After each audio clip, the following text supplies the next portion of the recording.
Welcome to Startup Talk. I'm here with Deanna Burger, co-founder and CEO of commUNITY. How you doing?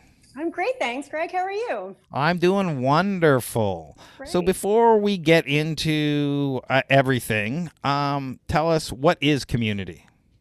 commUNITY started as high quality, low cost, made in Canada face masks right at the beginning of the pandemic. And what we've really tried to do is expand that to be much more of a lifestyle product in and of itself. I like to tell people that the term community is more of a moniker, it's more of a movement in terms of what you want to do and what you want to be. Because the word community can really be relevant to who you are. It doesn't necessarily mean to what something is. But essentially, face masks. Yeah, when I first looked at the website, when someone said, "Hey, I should talk to Deanna," when I saw commUNITY, I didn't think face masks. I'm thinking, oh, what is unity? And like, okay, let's just see what this is. And because you never know, like it by itself, it could be anything. Anything. Yeah, and then you're like, oh. Thing about it. So before we get into the business, I like to really talk about the entrepreneur. So what were you like growing up? Were you a handful for your parents? Were you studious? Were you into music, sports, socializing? Well, I'm still a handful to my parents. But God, what was I like as a kid? School was never my biggest strength.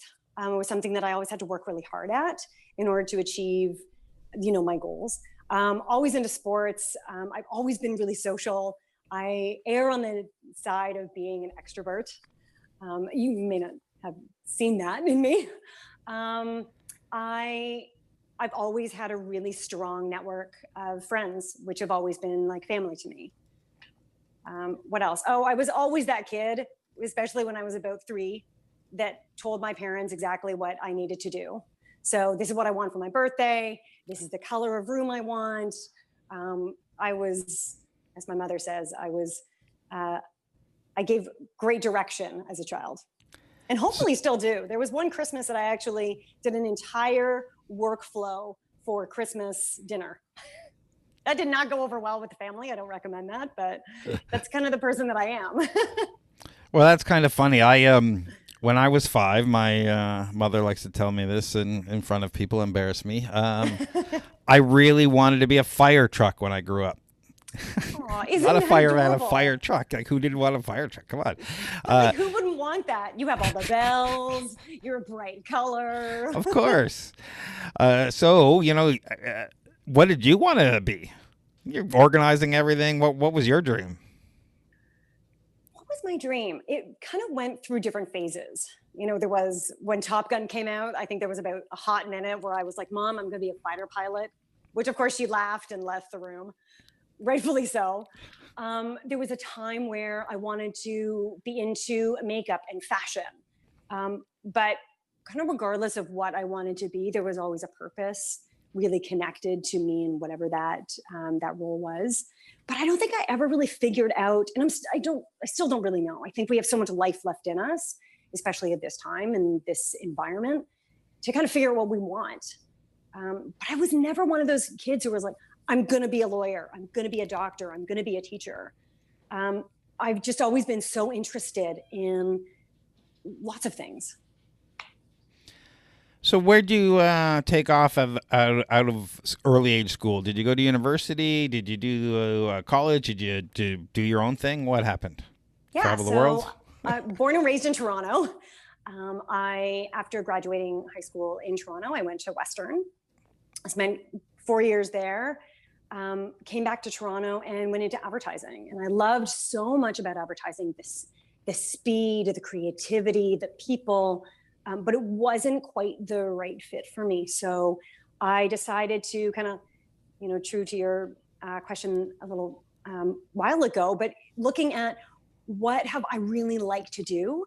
And I've really always loved to host people. I've really always liked to take care of people. And I went into the world of events. I was in event marketing for the bulk of my career,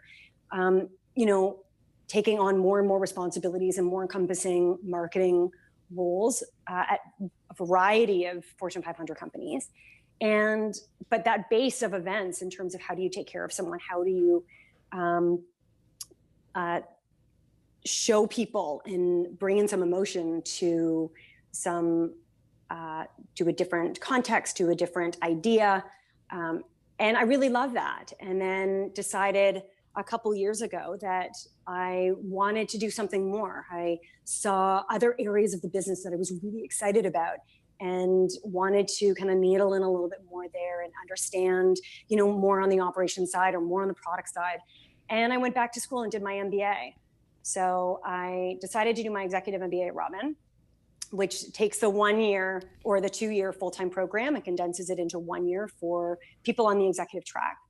And so I started doing that. It was hugely beneficial right from the start. I also had my son in the middle of that. So halfway through the program, I had my son, finished the program within a year with a 6-month-old, which I wouldn't necessarily recommend that for most people. But that's it has led me to this place because figuring out if this was my world before, and then I have all of this other knowledge and all of this other thought process that can really enhance what I currently do. Do I want to go back to what I was doing previously? So I took a little bit of time, having a baby and looking at what do I want in our life, and started consulting and freelancing and looking at, different types of businesses in different ways, and how do you incorporate all of these other business units into this one, strategic goal for the company. And then COVID hit, which of course stopped all of that. And, then again, it was another point in my life that I was able to say, well, what do I want now? And what are the opportunities and what do I feel connected to? So when did you know you wanted to run your own business? I didn't know that is something that I wanted to do until I did it. It's always an entrepreneurial question, right? There's always that drive. Did it just happen? Is it? So here you are. COVID started. Mm-hmm. You started your business during COVID. April 5th, my son's second birthday. And, what was the trigger for you to start commUNITY? Like, obviously COVID, but specifically for you. Specifically? Yeah. I have a wonderful family, and my son and I, living in 600 square feet of a condo for a couple of weeks, it was just too much. So we moved in with my sister, brother-in-law, and their family. And we were at the breakfast table, and we had talked about how grateful we were as a family unit that we could afford food for our kids, that our homes were safe. And we knew that was not the same situation for many other people. And it got to a point that at the breakfast table on my son's birthday, I was like, we need to do something. And I have some contacts in manufacturing, and I know some people in textiles, and we can figure out a pattern. I drew it right then, and we just kind of figured it out. And we honestly thought that it would be, we do a couple hundred, it would ease our bills a bit. We'd be able to help some people who were not as fortunate as we were and were not able to socially distance, or they had to continue to work, or the essential workers, who maybe wouldn't be able to afford the really expensive, highly protective products. And so we launched on the 5th. By the end of that weekend, we had hundreds of orders and had already outgrown our first manufacturer. And it just kind of exploded from there, far beyond what I had ever thought was possible or that I expected. So you say you launched on April 5th. You're sitting around the breakfast table. I've got some questions about co-founders, but it sounds like it was co-founders over eggs, as it were, or coffee. Yes. It's like, hey, okay, let's just do it. Because, I ask people about, why you choose co-founders. Sometimes, like in your situation, they were the people there. They have many, many qualities beyond just being in proximity. But Sorry, do So you want me? yeah, that's great, and I'm going to talk about that in a second. But back to the launch part. Yeah, Were you sitting around and say, "Yeah, let's do it"? What does launch mean to you? we were And then online. Oh, yeah, so build a website, build yeah. Shopify. What Get a was it? Shopify up and running. So within 2 days, not only did we get the Shopify up and running, but it was looking at the patterns and the material and what the functionality is, doing all the research from like the WHO, the CDC, Health Canada. What were their recommendations? What would we want on their face? So it wasn't just okay, put something on your face. It really it took, and honestly, it was 2 days. I also tend to be a person who, when I see something that I want, I kind of do it quickly, do it then, and you don't really need to sleep until you have it done. That's where co-founders also come in handy, because they kind of quell that sometimes. But that launch piece to us was telling our network, and we had our Instagram and Facebook and LinkedIn, and really just told our friends. And it went from our family to our friends to their friends to their friends, and within a couple of days had hundreds and hundreds of orders. So you decided around, I'm going to say the breakfast table, after some conversations around, I can do this, I can do that, I can help you here. Let's get 100 and, help some people here and get some masks out. Yep. At what point did you know, wait a minute, this is actually looks like a business? It was probably after that one weekend where, it was like, oh, yay, first sale. Oh, there are 10. Oh, there are 20, 50, 100. And then it was like, okay. And it was such a delight, but it was also just so scary, because we had to operationalize it. And not that I hadn't thought about it, but what is theory and what is practice is, those are two very different concepts and needs. So it really felt more like a business. I would say month 2, because month 1, and it really was just, I don't want to catch on fire. Let's just get everything that we need to. Let's fulfill the orders that we can. For example, when we launched, like when our site went live on, we'll say like the Wednesday, but on the Monday, I organized our fabric. And so we had everything kind of detailed. We had the patterns done, but we didn't have any fabric. So what I did was we bootstrapped from the very beginning, not putting a cent of our own capital in, because it gave those couple of days gave us the cash flow in order to purchase everything else. And with manufacturing, especially with a product like this and a very new business, you don't need to pay until you pick up the product. So we were able to schedule all of those different pieces. So pick up the product, like the fabric, on the Monday, drop it off to the manufacturer. We pick everything up on Friday, ship everything out, so everything is paid for. But by the Tuesday, my manufacturer said, your orders are beyond our capacity. And so within a few hours, I had to find another manufacturer. And the interesting thing about this part of it was we didn't have hundreds of thousands in order to go to a big manufacturer. We had a couple hundred, maybe 2,000 individual units at this time. So who do you find that can do it, has the capacity, has a turnaround? So my sister is an interior designer, and my brother-in-law was a trader.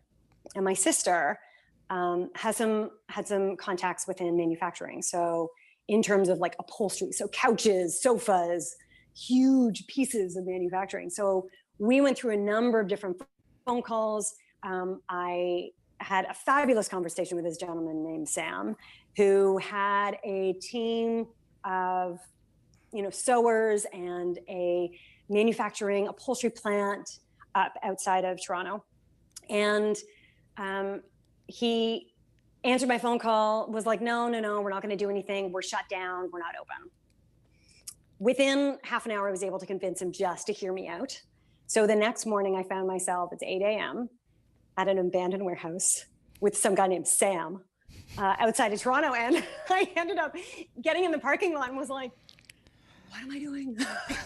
So I took a whole bunch of photos of like me outside the building, my car, the address, and sent them to my sister because I was like, so in case you don't hear from me by 9, like this is where I am. But the amazing conversation and the appetite for someone who had the talent, had the resources, and whose team really needed to be employed in order to keep their own families fed, that was really exciting. And that was a huge growth moment for me, for us as founders, and for the company in general, because they weren't garment manufacturers. So it was a whole new process, sitting there with Sam, with sewing machines, which I don't sew. I staple, I tape.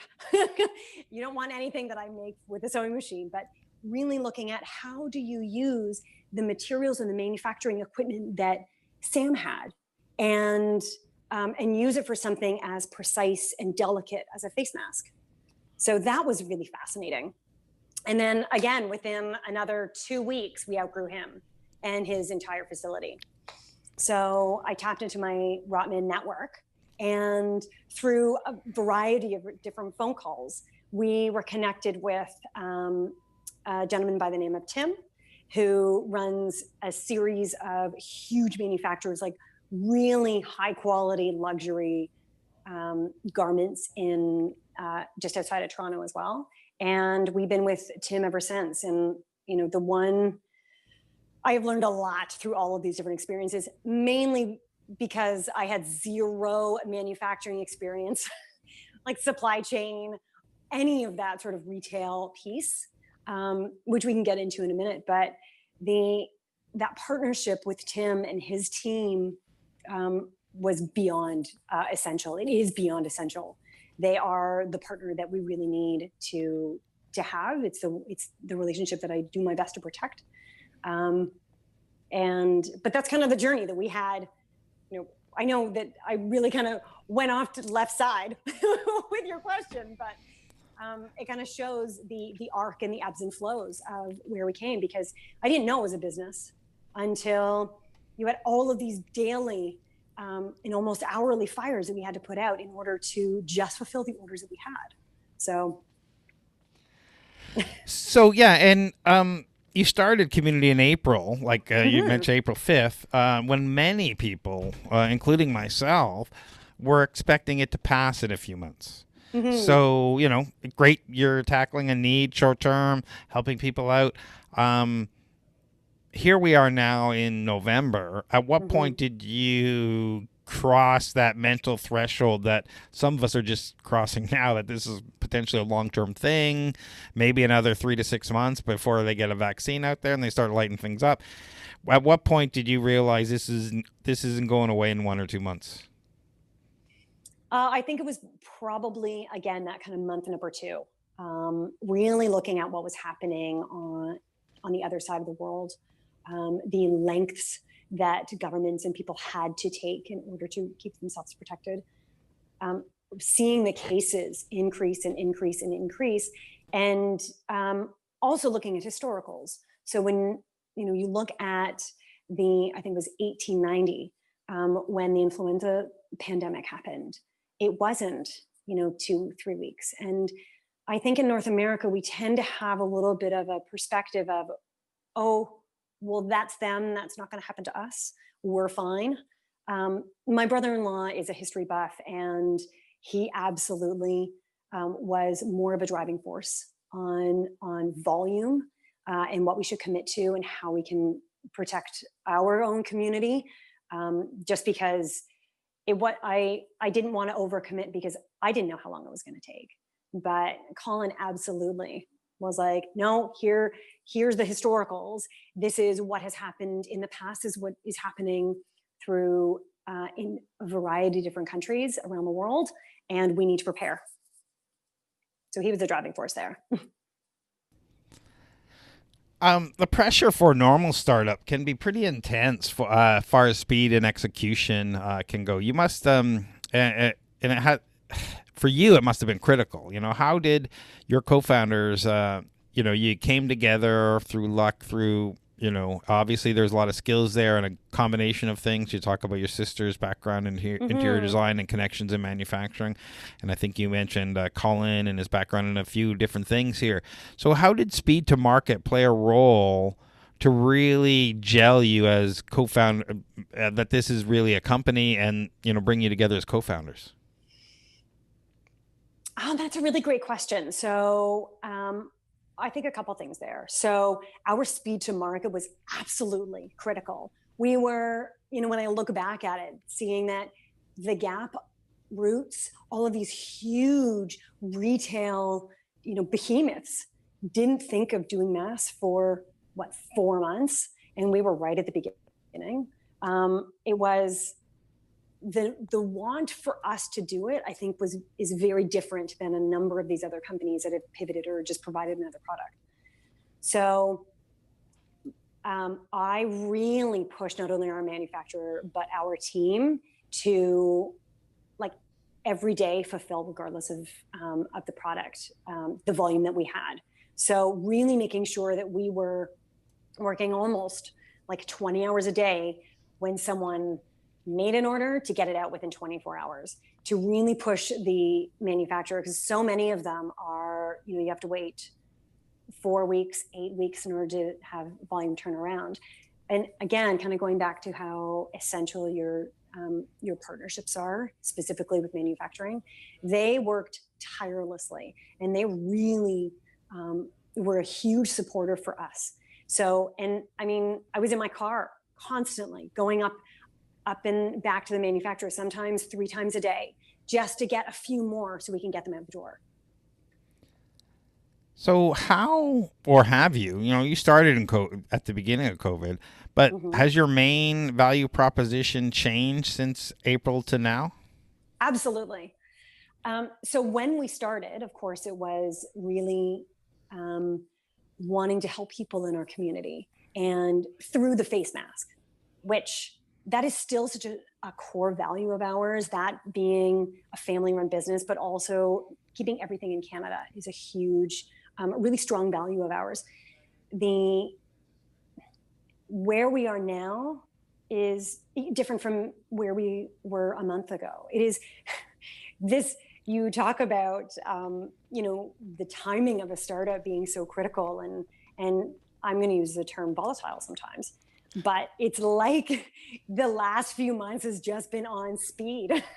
It has been, I have never seen or been involved in a market that has so rapidly gone from infancy to crossing almost like a chasm, to maturation, to extreme commoditization.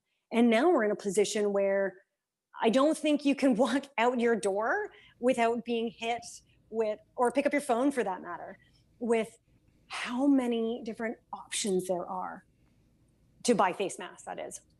So one of the core things, and working with family is one of the bright spots at this time, or for this piece, because we have always wanted to do something more than just be a commodity or be the product. The product to us is having face masks really be the avenue and the tool for human connection. Really looking at community very realistically, and knowing that it's not just about the face masks, it's about your mental health as well. It is about the community. It is about the artists, the students, all of these different areas that are so affected and primarily negatively with the lack of being able to go outside and do things. So we really try to see and use the face mask as that human connection tool. So when we look at face masks, that is not necessarily the center of our business. Our business, as I like to believe it, is far more of a purpose to bring people together, to highlight the goodness that is happening in our communities, to look at those that are the most vulnerable, and how do we support them. So $1 from each of our mask holders and organizers goes to Canada Food Bank. And we are launching $1 to the Feeding America for those US orders as well.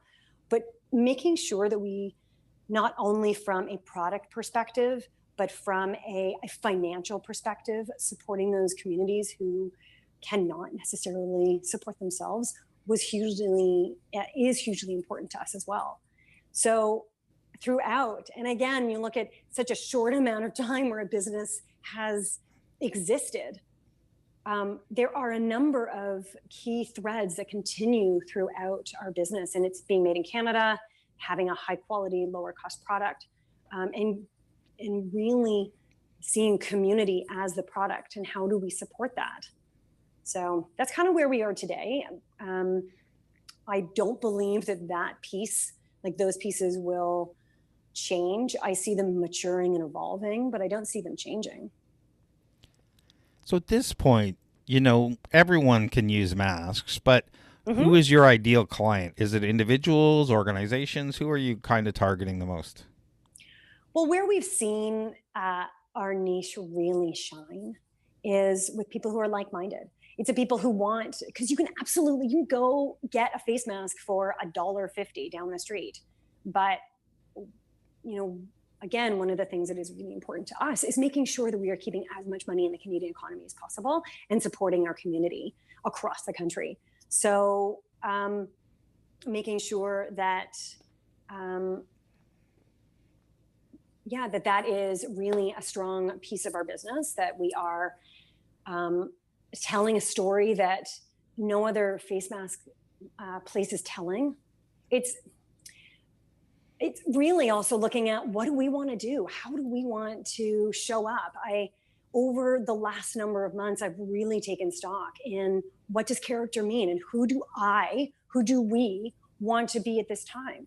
And we want to be the people that we would be normally. And that is the people who are supportive, and that we are telling the awesome stories, and the customers that are really truly behind us are very like-minded. We also notice, like, a huge financial institution isn't necessarily going to align themselves with our product, because that price point, I think, is going to be too high on an individual, like even just a wholesale cost, because we are made in Canada, which I fully appreciate. And I understand that is a business decision that they need to take. Where we see a lot of corporate traction is through smaller companies, the 500, 1,000. And we've seen a lot of other companies as well who only need 25 or 50. And we are more than happy to change our operations and get them the mask that they need as well. Ultimately, I would love everyone to wear our masks and everyone to have the same, ethos and the reason why they're wearing it. But I just want everyone to wear a mask to begin with. Ultimately, it's a high quality mask, because quality is a huge, a critical aspect of a face mask and the protective qualities. But I really truly believe that our customers are the ones who want their community to thrive as well. So you've talked about your customers and you talked about community. So a lot of people talk about, mostly entrepreneurs anyway, they talk a lot about hustle. What are you doing to get traction and build your own community? Where are you going with that? Like, how do you find the right level of companies? Are you going after schools? Where are you going to find your community? We have been extremely lucky, where the majority of customers come to us. So you have the retail and then the wholesale side, or the custom side. And our retail, we have a fabulous, social media expert who manages our social and really sings our values on our social channels. We send newsletters letting everyone know what we're doing and how we're, how we are involved in the community and what we're doing on the blogs that we have. And we do feature, mass care, and here's something new that has come up as a Health Canada recommendation. So we do write blogs like that, but we really do our best to save our blogs for people in the community. And so they have a platform for their own voice. It really has been more of a nurture effect where the people who love us because they are like-minded. We absolutely do and have an outbound, arm as well. But again, it is led with that purpose, value, foundation, and not necessarily as a commodity. Because I don't want it to be seen as a commodity. I don't want us to be seen as a commodity, and I don't think it should be. And no, it shouldn't. But at the same time, you can have the best product in the world, the best community in the world, but if people don't know you exist, then you won't exist for very long. Mm-hmm. So it's a question. You still have to let people know that you're here and what you stand for. So, to me, that's all still hustle. You're not calling everybody every day and say, hey, you want to buy masks? You want to buy masks? Mm-hmm. You're saying, how do we come together and work together, and how do we help each other out?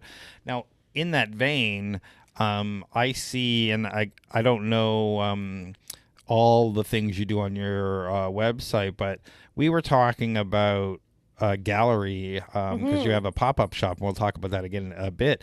But what about, just off the top of my head, going after communities, book lovers, the art community and whatever, and say, hey, book club over here, why don't we support Canadian authors and have masks with the graphics that support Canadian authors on them, or like the covers of the book or whatever. I don't know. I love it. Keep going, keep brainstorming. The bands, Canadian bands, even, the artists that would normally show in their gallery. Is there something they could do? And then you could share the revenue potentially with those artists and those things if people bulk ordered that kind of stuff. It also builds community around things you love, because absolutely, people go out and read a book a lot of times because they were looking for in public, because they are interested in finding other readers. Mm-hmm. But everyone reads on electronic devices now, so it's harder to tell. But when you're out sharing your love on a sweatshirt or on masks with things, you're building community. So are you, maybe not this particular way, but are you engaging communities to try and come together with masks, with their logos, with custom prints, with stuff that absolutely, yeah. We have a whole school campaign where so many of the fundraising opportunities are now no longer available. So in the public schools, when they need funding, we have connected with a number of them, and they can order personalized, with their school logo on it. So we certainly have done that. We have a Movember mask, which has, we have 3 different masks with different mustaches for you to wear. Throughout the last number of months, we've looked at what is the like for prostate cancer, or this month for November being anti-violence against women.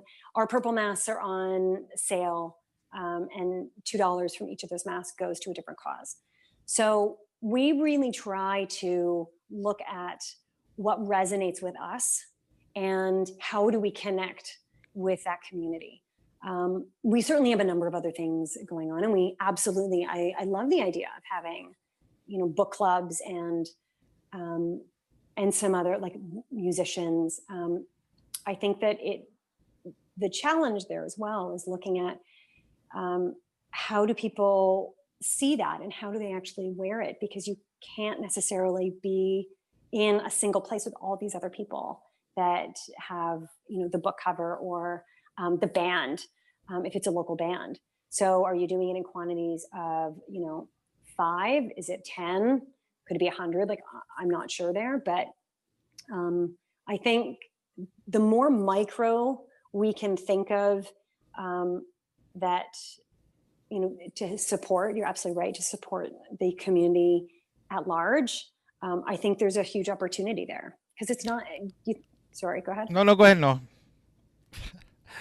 I was just going to say, yeah, manufacturing, at your level and custom making, of course, there's costs involved with everything related. You can't just do a 3 print run of something, um, Yeah. and do a special artist print, expect to give them some money back, and then hope you get 5 orders on something. Like, there's a lot of stuff that goes into, and then getting that stuff in manufacturing. Hmm. Agreed. So it's not easy as just throwing out different ideas like that. But I could see, depending on, again, I don't know enough about mask etiquette. So let me ask you a couple of questions about Please. masks. So I have a standard cloth mask that I bought at a store and whatnot, Yeah. 3 layer, all that good stuff. Great. How often should I wash it, and how should I wash it? How do I take care of my mask? Or do I just throw it out? No, don't do that. The recommendations from, again, the WHO, CDC, Health Canada, and us is that you wash it after every wear. So that is you washing your mask every day. That is the one big thing that people do not do. They think, oh, it's fine. I only wore it for half an hour, or I was out doing XYZ. But it is critical for people to wash it on the daily. We do actually have a blog on care, and we have a little video that you can see as well for a mask hack, where you actually get a salad spinner, and you put your soap and everything in, and then you agitate it, and then you can hang it to dry. So it acts as a mini washing machine. What I tend to do, and what I know a lot of people do, is that you have like 1,000 masks now, and it's just making sure that you are organized. So because of that, and thinking about how do you prepare for the week, how do you make sure that you are organized and you're not putting a dirty mask back on, because sometimes if you have a clean basket over here and a dirty over there, they can intermingle, and you don't want that. But we've made an organizer that is 5 pockets. It comes with custom labels, and people put their families' names, they put days of the week, they put different activities. So the more organized you are, the more effective your mask wearing will be, and the less of an arduous task it will feel like. Because I can understand people, oh, now I have to get 10, and I don't know if this is clean, but why can't I just wear it? I think everyone is a little bit tired of it, but the more that you can think of ways to lighten the load, the easier it will be. And at the end of the day, wearing this is like wearing a mask, in my opinion, is a responsibility. It is your choice, but it is what you are doing for others and yourself as well, and your family. It's how you take care of your community. Agreed. And some people are out and about interacting more than others. Absolutely. As we were talking about, I have very little social life these days because I think the coffee shop's closing down. So, but having said that, if I go out every day, normal, like whatever normal is, how many masks should I probably have? Well, I think it depends sounds on like, who you are. yeah, Yeah. sounds like I'm not taking care of my masks in an organized fashion the way I should. So now I'm thinking maybe I need to have a few more, so I'm not worried about, is this one dirty? Is this one clean? Is this one still wet? It's not dry yet. Is this? So what is the reasonable on that? 5, 10? I think it also really depends on who you are as a person and how organized you are. I know people who have one, and they wear it through the day. They come home, they're absolutely regimented on their cleaning process and making sure that it is done the next, and dry and ready for the next day. Yeah, but let's be serious for a minute here. That is not me. One, that's not me, but you sell fashionable, great looking, match my outfit, make a statement masks. Absolutely. Yes. The person that's going to buy one and not do anything with is probably not coming to your site to buy stuff. Well, I'm just saying, maybe, they just, because if they're not going to take the time to take care of it and make that statement or whatever, then they probably don't care what they wear. Potentially, yes. I think generally, if you're looking at just strict care, you wash one, you wear one, you have a spare, and then you have one that's in a place that you will, either it's in the car or it's in your bag, something that is an, oh crap, I forgot it. So you're absolutely right. Having 4 or 5, I personally, my son and I both have about 10, because you all of a sudden, like, life happens, and you may not, I may not have washed it last night, and we can't not have one. So making sure that you have a solid supply that is organized, I think, is really key. And I'd forget my head if it wasn't attached sometimes. And Right? I know everybody who's gone to the store, driven someplace, gone somewhere, walked up to the front door and said, "Oh crap, I don't have my mask with me," or "It's not in the Right. car." It's not.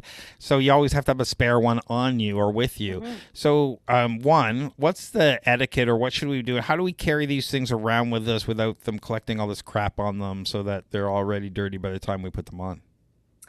Well, one of the things that we have that we created is there are 2 different holders, and one says dirty and one says clean, and they're attached with carabiners that go into your bag. So knapsacks, I put mine on my purse, so I know exactly which one is dirty, so I can take it off, put it in the dirty pile, and then put a fresh, clean one on. And the holders, actually, because they are also made of a high quality cotton, the whole thing goes in the wash. Because again, if you're putting anything in it, like if you're putting in your dirty mask in a Ziploc bag, I don't know about you, but I remember kids and how many days have lunches been forgotten. So could you imagine forgetting a mask and kids like lick them, and they're just gross.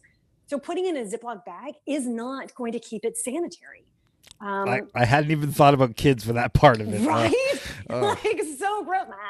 Like, so gross. Cleaning my daughter's backpack after school was just. I know.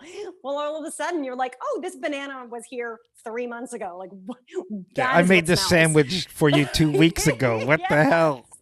Exactly. So one of the things that we've, as parents, really tried to look at, and we've really tried to hear and listen to our customers. What are your pain points?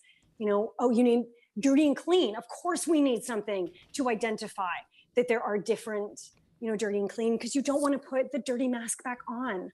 And then with the organizer that is, that 5 pockets, we want to make sure that, you can organize it by day, organize it by person, and then wash that as well.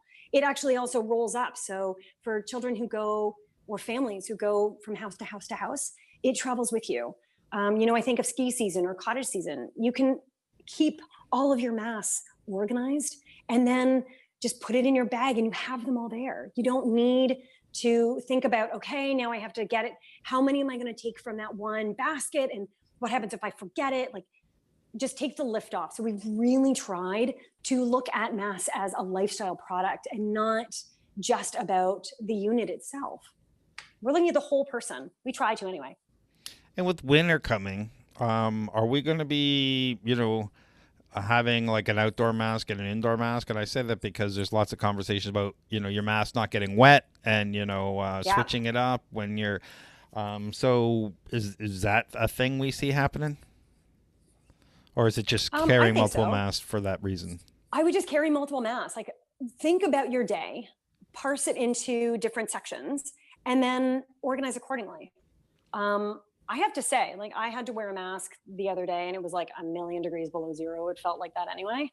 And it was so nice and warm. It actually made me warmer, which was great. So when you start to look at, you need the 2 layers at minimum of a pure cotton. The WHO, CDC, Health Canada highly recommend a non-woven polypropylene filter as a 3rd layer. Just make sure that you're organized and think about your day. Maybe if you can't, I try to think of the people who cannot afford 5 masks. So how do you help them? And we have reusable washable filters that if you only have a couple masks, change the filter at least, because that is an added layer to collect all the particles. So now that we've talked through that a little bit, I'm thinking you should offer a Canadiana pack of 10 or 20 masks with different artists, different musicians, and different things in it that you would pre-print. So, that's a smart idea. We do have lots of bundles. We have, we have discounts on larger quantities. We have, we certainly have masks that have the Canada flag. We have, especially at our pop-up, we have been very lucky to do a lot of work with the government, and we have masks with with like a maple leaf, and it's I do agree. I think that there's a lot of potential still, but I think there's also a little bit of fatigue happening with people, and they don't want to buy another round of 20 masks. I agree with that, but at the same time, there are a lot of Mhm. people who are tired of the same old. So I agree that, agree. and now are starting to approach it like, uh, people want masks that match their outfit. Like, let's face it, if you're going to put something on your Yes. face, should it match your purse? Should it match your, are you making a statement? Are you, and, just like wearing a band's t shirt or whatnot, it makes a statement. So, uh, Absolutely. One people of are the things I've starting thought of. to, yeah, use this now as a fashion accessory. So, and why wouldn't we want to be, support local, have Toronto or have this I or have that agree. Vancouver bands or Mhm. whatever, you know, that could be something. Now, again, it depends on your market, but I definitely think there's community coming together around that. So how are we using masks today that we shouldn't be using? Um, People wear them incorrectly all the time. Specifically, it goes under the nose, it doesn't cover, it's too loose, the fabric is totally off. So again, looking at fit is a huge component, but also the other really critical piece is making sure that it is a high enough quality. Um, there is something to be said about just putting anything on your face is better than nothing, but so much research um, comes out feels like every day, and new research has come out to say that it, again, 2 layers of high quality cotton with a third layer being a non-woven polypropylene filter. um, but a lot of people still wear the gaiters or bandanas or the mask with the ventilator. All three of those um, are have been strongly advised against through every possible research study. They actually become almost worse than not wearing anything at all. So those, like, I really believe that people, we at the beginning it was, oh my gosh, we just need this. Now it's forced upon us that we have to wear it. And I don't think enough people did enough research on what that actually meant for them. Like, it's not just buying something. You need to buy something that is going to protect you as much as possible. So, Yeah, and that's kind of what I was getting at. Like, I see mhm. people, walking around with the mask hanging off the side of the face. It's off the mirror in the car. It's just thrown Oh, like around somewhere all in the bottom of no-nos. their purse all by itself. Like, there's all these things Yes. that we're doing. These are the things that I'm thinking of. Like, I shake my head. I'm like, okay. I know. But I think that's also, that ties into so many other pieces of the human behavior. And, you know, I'm sure those people are saying, It's fine. It's not me." I remember this summer chatting with some friends, and, in a very wealthy part of the city. And they were like, "Oh, it doesn't happen here. We go to the cottage." And I'm like, "That's because your house is like 100 meters from anyone else." But I live in a condo downtown where I technically live with thousands of other people. I am, we basically, my son and I walk out of the door and we're in hazmat suits because we don't have the luxury of really wide sidewalks and big, lawns and a lot of space. So when people start to look at their own behavior of, "Oh, I'm just going to leave my mask off," or, "Oh, it's fine. We're about a meter away." First of all, that calls into question, like, why are you imposing your view on my health? Like, I may not have the same viewpoint as you.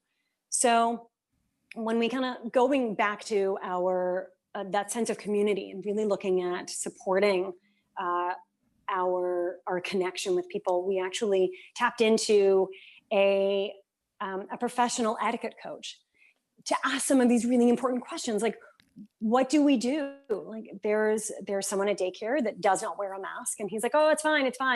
I'm like a meter away," even though it's mandated by the daycare. And at the end of the day, I'm like, "But you're not taking into consideration me and my feeling." So how do I approach that? what do I say? Should I say anything? Do I not say anything? Do I just like slowly back away?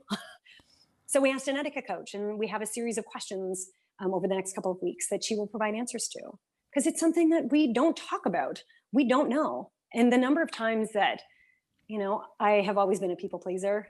And the number of times I've been somewhere and someone's like, oh, it's fine, just hug me. And I'm like, don't hug me. Okay. And you're just, because it's the same phenomenon about people butting in lines. It's right? Yeah, so many people won't say anything. It's the same thing. This is more health, more what, but it's, wait a minute, there's like 20 people. I'm an old man now, so I'm like, hey, hey, what's up with you? You get older, you don't care. But it's a problem, that conflict, and how to approach it, right? Because if you call somebody out, if you do it in the wrong way, you're all of a sudden in a confrontational place that you don't want to be in. Oh my gosh.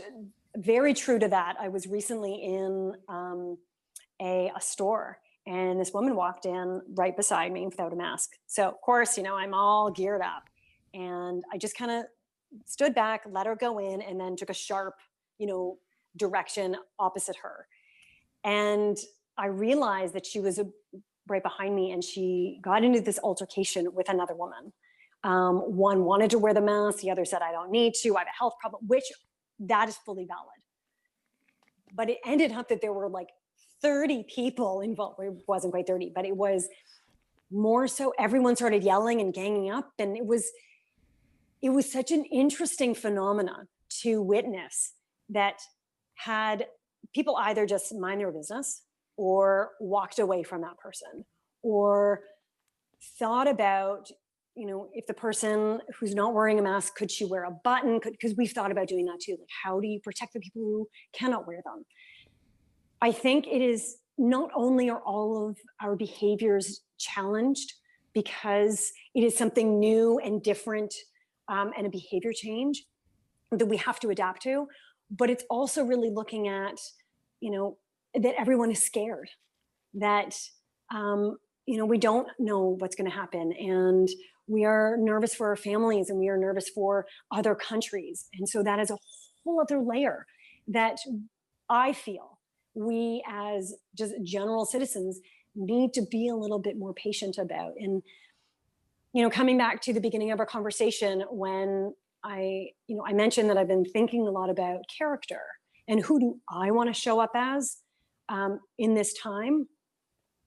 And maybe it's my, fight or flight, natural instinct. But I am sure that in that situation where people started to really have that altercation, they're dealing with a whole whack of stuff that I don't understand. And so for me to come chime in and be like, well, actually, the science of mass, and go into my whole spiel, I want to be protective of who they are.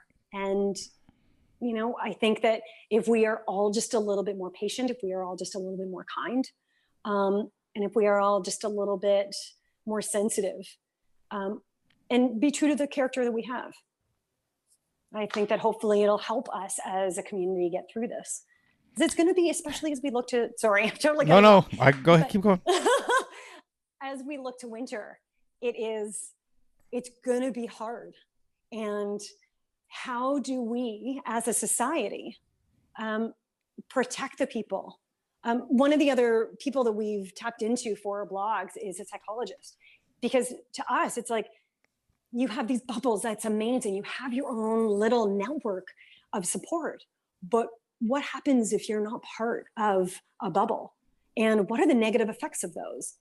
So she's writing a blog on, on the differences, on the positive and negative of a bubble. And how do we start to look for the people who don't have bubbles? And how do we help protect them? Because it's going to be a dark winter. So it is. And, loneliness is a huge problem in North America. Absolutely. Over 50% of North Americans live alone. So what kind of bubble do they have? And, if you're, all of a sudden, maybe you're working from home, you don't have friends, you're not allowed to go out anywhere, you're not, what happens? And now what happens to the families that are forced all to work at home, and the kids back from college, because those are classed or are all remote or whatever.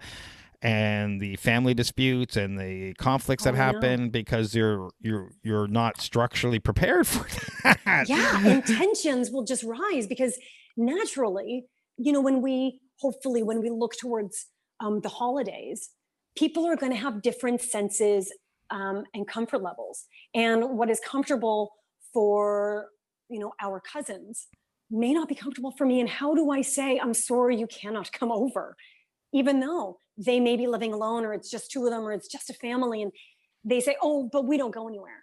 Well, it's not necessarily you. It's I truly believe that this is such a time where we need to look outside of ourselves, as one, to look at the person and what they could be dealing with and be a little bit more sensitive. But then on the other side, to really become comfortable with what I am comfortable with, what is my risk tolerance, and how do I want to, protect my family, and really be okay with using that language of thank you, but I'm just not comfortable. Or, you know, you're totally okay not wearing a mask. I'm just not going to be able, I'm going to talk to you from my phone around the block or what have you. Like, it's going to be a really interesting time, as again, looking into winter, as it gets colder, as we don't have the areas inside to have that human connection. How do we keep that? And our family kind of believes that the mask is the way to do it. So I've gotten together with my mother a few times, but most of that's them's been nice. outside. In the summer, I'd have a barbecue. We do it. Oh Now, what yeah. do you do? And I'm with you. Like I'm one of those people. If someone is strong-willed one way or the other around Mhm. me specifically, I'm not so concerned about myself. But I got to think about, okay, who am I going to be around? Who else am I going to Yeah. be around? And when all that kind of stuff. So it and the uncertainty. I Yes. was complaining the other day. We do a thing called Startup Face Off, and we were talking about the new normal. And Yeah. I think the problem is that there is no new normal. People are waiting for it to be over, so they haven't adjusted. Yes. They're doing some minor things. They're not adjusting. They're not adjusting their habits, their exercise, their diet, their stress level, their Mhm. entertainment. They're not adjusting to this. So people are Absolutely. kind of expecting things to get back to something, whatever that I think it's is. also, along that line, people are just tired of it. Yes. Like, to be totally honest, did I ever think that I would be making masks like by the thousands? No. Like, it's amazing how many people have said, "Oh, did you do this before?" And I'm like, "No, of course." But I And never thought that I would be here. yeah, who did? And I was following this in December last year, and in January, February, I was talking to a few people, businesses, people who run events, and because Yeah, Toronto was the hotspot for SARS, and I'm thinking, all right, 3 to 4 months, absolutely. I'm gonna have to. And this is exactly what I was thinking. Yeah, I'm going to be done for 3 to 4 months. I got a plan for that. yeah. Maybe a little longer, maybe a little shorter. But here we are, how many months later? Hmm. And the people at the time I was talking to who run live events, who, the local coffee shop we just talked about, the manager said, I Yeah, remember, she said, came over to me and said, I remember you talking to me about when are you putting the chairs on the tables and not letting people in? And I thought you were crazy. yeah, Because you're like, just about trying to figure it out. It's coming. yeah. And so what happens now, right? What is the new normal? But between now and then, and let's not, we all got to keep healthy and keep safe and Hmm. be members of this community. I'm lucky enough that I moved out of Toronto and Hmm. I live in Burlington and I have a little bit more space, which, for the exact reasons you talked about, I couldn't get Yeah. away. I was paying so much money for, what was like Postage stamp. a bedroom Yeah, with a yeah. bunch of other people, and I'm so glad I'm not there. Luckily enough, I pay way less. I have a little bit of a backyard, a little bit of a garage, and Hmm. enough space here, and that's been able to keep me sane. But other people, didn't have that luxury. So I'm hoping that things change enough that as a society we adapt and can deal with the stress levels that have been introduced. Well, I am hugely optimistic about what this time can evolve our um, really economic state and our industries into. Like, did you ever think that all of the banks, manufacturing, like, think of all of the really historical legal industries that could never really work from home because you need to be in the office. And then within a month, everyone was online. To me, there is such a significant opportunity for our country to be stronger from an economic perspective, just because we've been backed into a corner that we've had to think differently. Like, do you really want to return to what was? I think that, as a parent working remotely, I get to pick my kid up from school. I get to have a nice dinner. Obviously there are the days where I work 20 hours a day, but taking 10 minutes to play cars and trains and trucks and robots, and having that opportunity to come in and out of the day and have moments to share and go run around in the park, like that to me is a huge balance that I never had before. And I feel that anytime at work, whenever you had the least amount of budget, whenever you had the least amount of time, whenever you had the least amount of maybe interest, was the time where you could be the most creative. And, there's a restaurant in Toronto that there are a number of them that all of a sudden it's like, okay, you can't come in. Let's go outside. And we're going to make it a huge culture. And it's going to be amazing. We're going to put yurts up, and we have outdoor barbecues, and we have wood burning fires where you make your own meals or a chef makes it for you. Like, it has taken what we had as or felt was normal and fine and turned it on its head. And I say this recognizing that there are many industries that are struggling so much, but I would really like to believe that when we come on the other side of this, we are a much stronger country economically, and from a connection standpoint. I think psychologically, we'll have removed a lot of those stigmas related to things like from working from home. It'll just be accepted now. Totally. People always wanted to meet with me. I'm the startup coach. People want my advice. They want a coffee. Let's get face to face. And, I live in Burlington. Guess what? I don't want to come into Toronto to meet for you for coffee for 30 minutes, because that turns out to be a 3.5-hour jaunt for me. Yeah. No, thank you. Yeah. But so it was always, because they're trained face to face, but now we can do Zoom. I think COVID, one thing it did is it's killing the fax machine. So because digital signatures are moving forward and more forward. And so now real estate and lawyers can do all this stuff via digital signatures. They were pretty much keeping the fax machines alive. Yeah. So there's things, companies in our community like Willfuls now, they're working on getting the digital signatures on wills all kind of. I don't know where that is in the process, but all these things are moving leaps and leaps forward. So hopefully, as a society, we'll move forward. But there are a lot of people who don't want to work from home, or don't have the capacity or focus or need a structure. And I think, or their role is not a work from home option type of role. Yeah. Right. But changing that mindset and allowing us to think outside the box on that stuff is great. Companies being able to allow employees to work from home, maybe 50-50, maybe 70-30, depending on their employee workforce. We'll cut down real estate, we'll cut down costs, we'll do this. And IT infrastructure from VPNs and all that go up. So there's a lot of economic value as things change. I really also think that there's a leadership shift as well.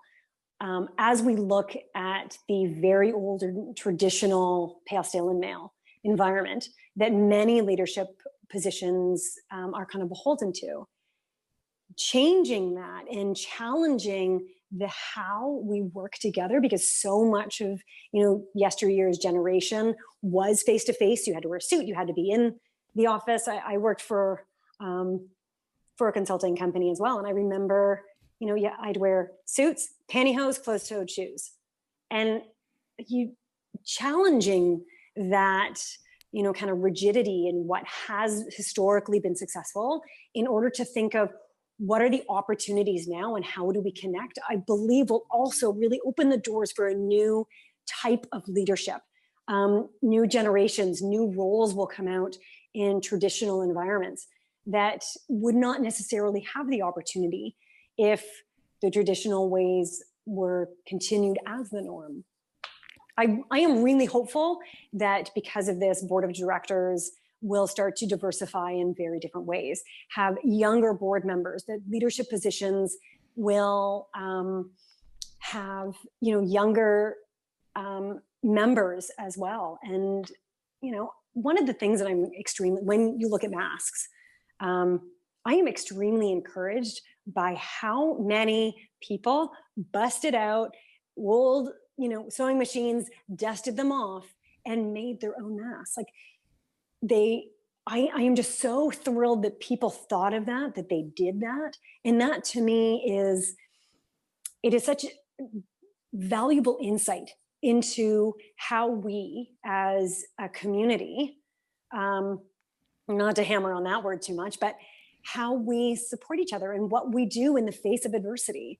And again, character is everything. And people making masks, you know, out of sheets for people in the hospital, I think is just, I am so hopeful that we are going to be vastly more evolved, and that there will be so many more opportunities than there were prior to COVID. I think there has to be, just by any sort of major disruption causes these kinds of changes. And I think you're right on.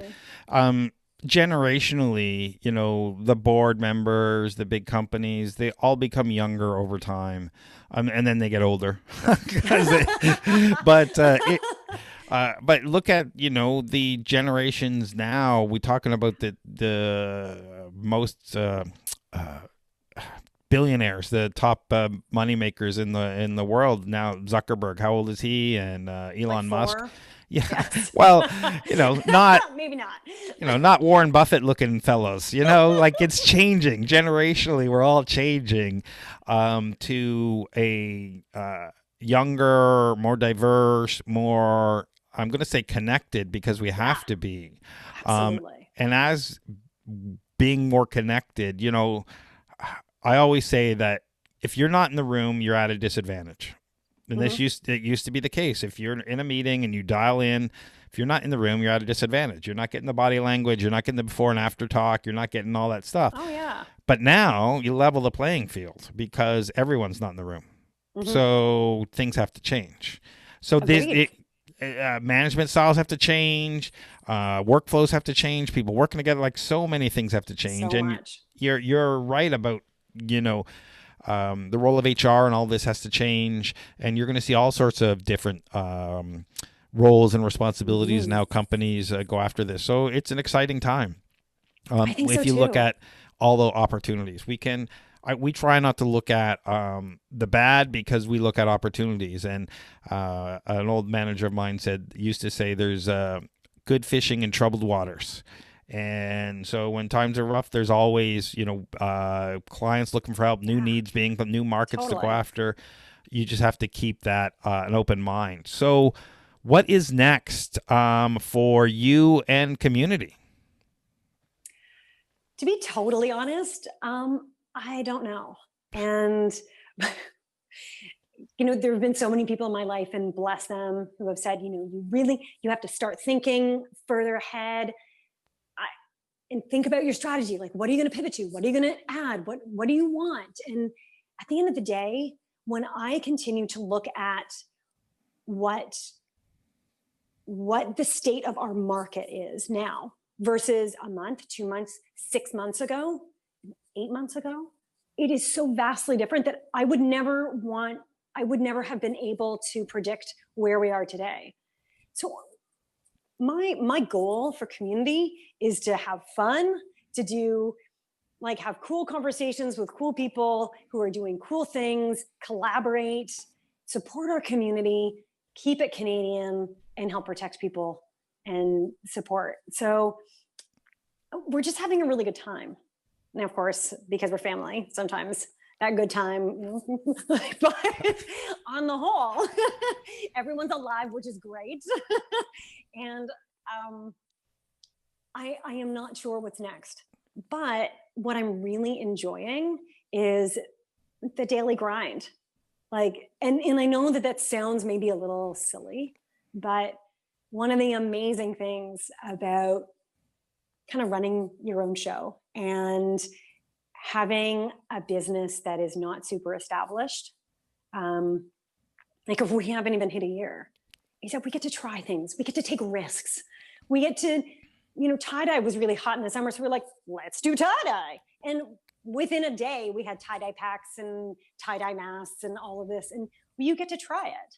Some things work really well, others don't, but that's okay. And you're learning new stuff every day, and that's really what I'm looking for. I would just like to get through our inventory. I would like to service the need as long as possible when it makes sense. And then take this experience and do something cool. I don't know what that is, though. If you have any ideas, let me know, Craig. Well, you could easily turn this longer term into a style brand, but that's a whole other discussion. Yeah, and I'm also like, I have no style. So I don't know if that's a fit, but it's true. That doesn't mean you can't build a style brand. Right? Bad style is what we're going to call it.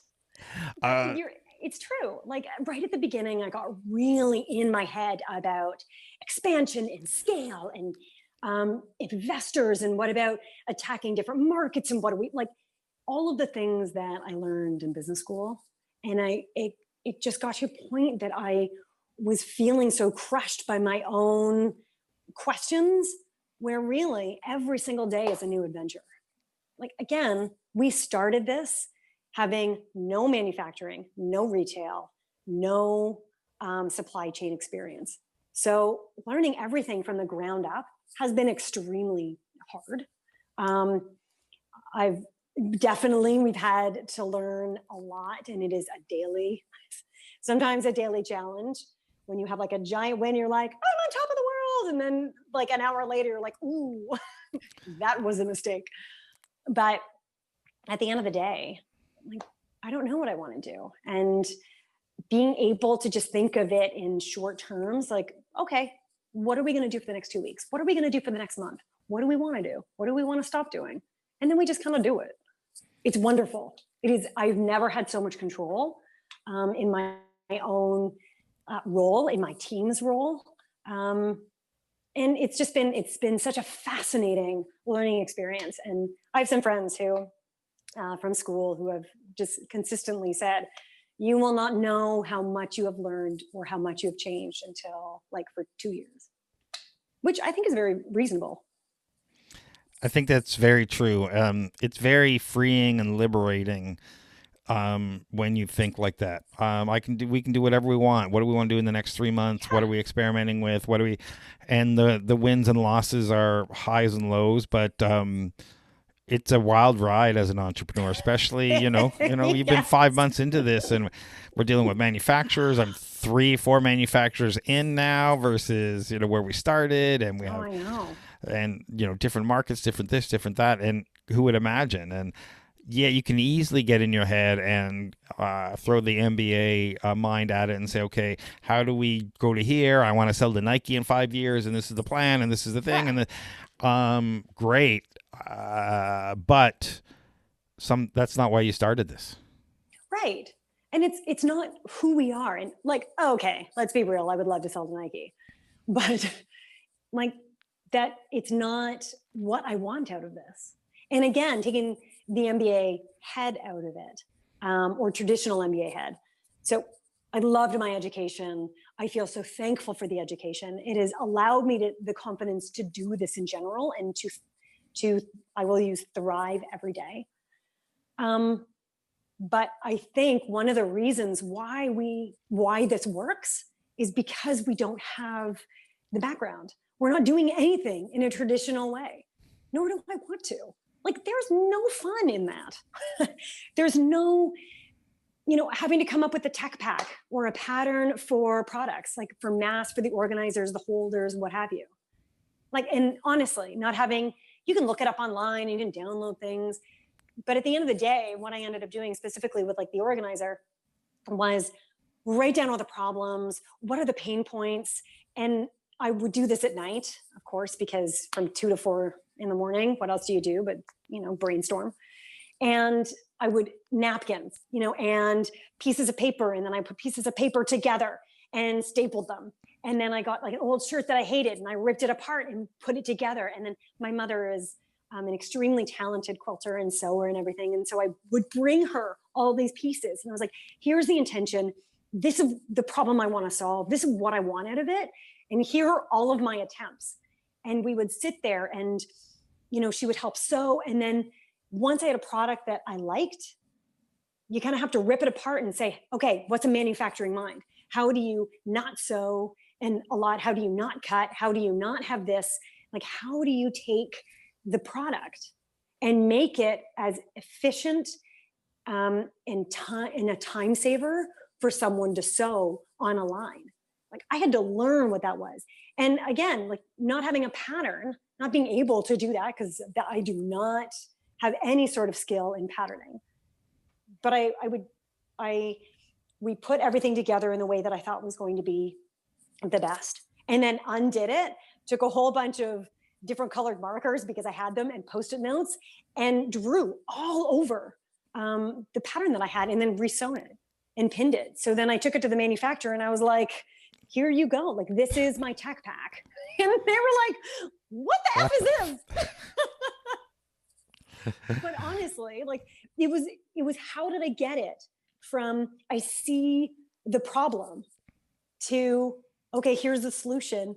And it totally not in a typical way. And like, I truly believe that has been a success point and a reason why the products have been successful, because I didn't think the way that traditionally people thought or approached it.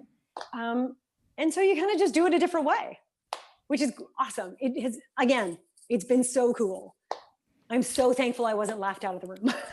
That whole process is always very fascinating to me. I've got a buddy of mine who works for Bauer, and he does all the goalie equipment. So he designs, I'm not in touch with him too much these days because he's moved far away, but he designed all the Curtis Joseph equipment, the goalie pads, all the custom made, any of the big guys who are wearing Bauer, he physically made it.